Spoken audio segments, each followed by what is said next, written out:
So, you know how to learn theory, you know how to learn techniques, you know how to apply them, you know how to write stuff with them. These are some of the licks I've learned a lot from. So I won't waste you any time. Starting off with my favorite thing about theory like ever that I've learned is, arpeggios are usually just chords like deconstructed, playing one of the notes, just one note per string, or maybe two notes per string, like for a few of those. So just repeating, reversing the direction is done with two notes per string. But what we can actually do is play two notes per string at all times. So for instance, if you have, major 7 arpeggio, you have the first note, like the root note, third, fifth, and then major 7. So instead of playing one of the notes per string, you play root and major third on the first string, like maybe on the 6th string, and then fifth and major 7th on the 5th string. And then you repeat that over octaves. Like here's just one time. And then when you start repeating that, here's what it sounds like. I think it's amazing. You cover a great fraction of the fretboard. It's awesome.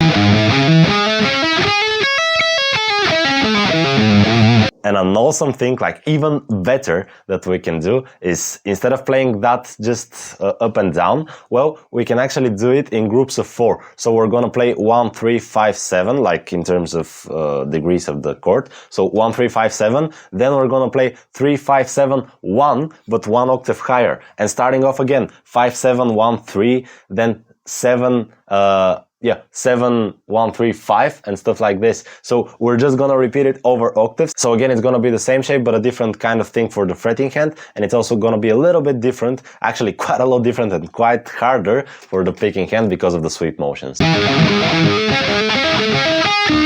Then I want to show you tapping arpeggios. So those are actually just 3-note arpeggios. You can't really do them with 4 notes because it's a big stretch. But let's say that you have just a major arpeggio. It's going to be 1 major third and 5, right? The 5th fret. So we're going to play 1 major third with the fretting hand. So we're going to maybe pick the first, then hammer on the second, like hammer on the third, and then tap the 5th. Okay, that's good. So here's what it sounds like. And then when you play that over octaves, you have to skip one string and you're gonna cover again a great fraction of the fretboard. Here's what it looks like.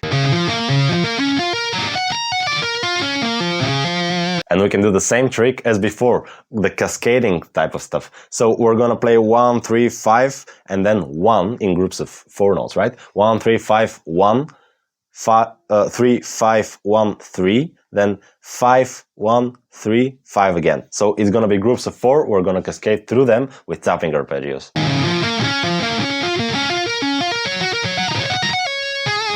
Now, another thing that I want you to learn is the dominant 7 flat 5. And I know it sounds super complex and stuff, but I'll explain it very clearly so that you understand it. So it's a kind of arpeggio, but the main thing about it is its actual formula. So it's the first, like then the third, then the flat 5th, and then the flat 7, like the minor 7.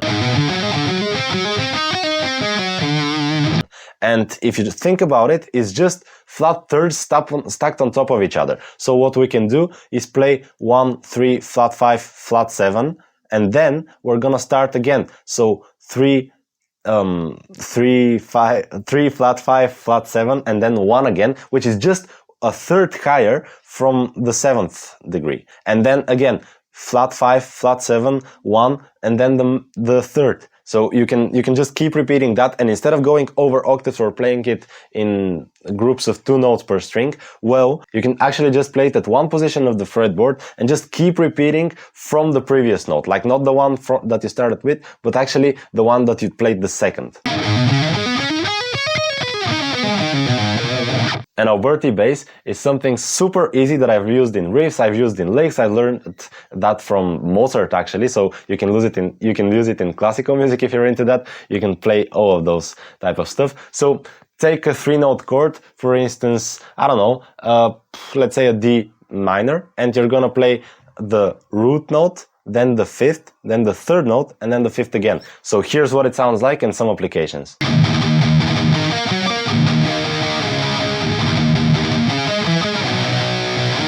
Let's talk about scales a little bit. So there's the harmonic minor scale, and if you don't know how to learn your scales, I've talked about that in the practical theory course, so you can go and watch the module on scales and modes. But learning all of the modes will happen the same way as you learn all of the modes of the major scale, but you don't have to use it at all times. Like, I'm playing in G major, well, I probably will be using the G major scale quite a lot, but you don't really want to use the harmonic minor scale, like the E harmonic minor, the relative, all of the time. So what you want to do is just play a few licks, just extending some of the fingerings on the on some of the strings, so that you make them, like, the intervals are bigger. You know, there's a raised 7th degree there, so you raise the 7th degree and you make it so good, like you just play that on one of the strings and it's gonna be super interesting and it's gonna be super unpredictable. Here's what it sounds like.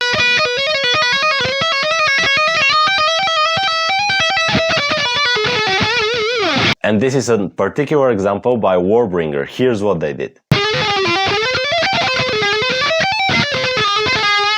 Now, as a final regard, I do want to say practice routine matters so much. Like, what you want to learn has to be practiced, but not only with licks that you will never use, it actually has to be practiced in songs that use it. So you can maybe listen to a lot of music, maybe try to analyze every single thing that they do. I can't do that, so sometimes ChatGPT helps, actually. And I don't think that's like a cheat or something like that. You can use it, but also, yeah, listen to a lot of music. Maybe reverse engineer that too. Like, listen to something, find, okay, this sounds very cool. What did they use here?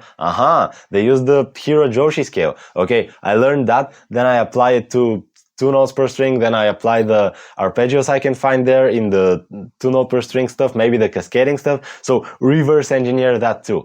And when you actually try to make your practice routine as good as possible and tailored to your specific goals, you will sound awesome. So that's what you gotta do. You understood how to practice and learn theory, you understood how to practice and learn technique, and now you can apply it, and you know what I've learned a lot from. So it's your turn to actually do it and apply it to your playing and play something super awesome.